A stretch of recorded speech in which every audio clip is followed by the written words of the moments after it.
Hello everyone. Welcome to this Python tutorial. Today, we'll explore an introduction to Python, what it is and why you should learn it. Let's get started. Python is a high-level programming language that is easy to learn and used in web development, data science, AI, and more. It was developed by Guido van Rossum in 1989 and released in 1991. Python is named after the British comedy show Monty Python's Flying Circus of the Snake.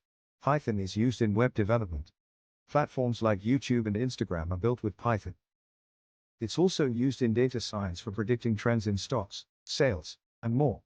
Even AI assistants like Siri and Alexa use Python for understanding and responding to users. Python is also used in gaming. Did you know Minecraft was built with Python? Now that you know what Python is, let's install it and start coding. Watch the next video.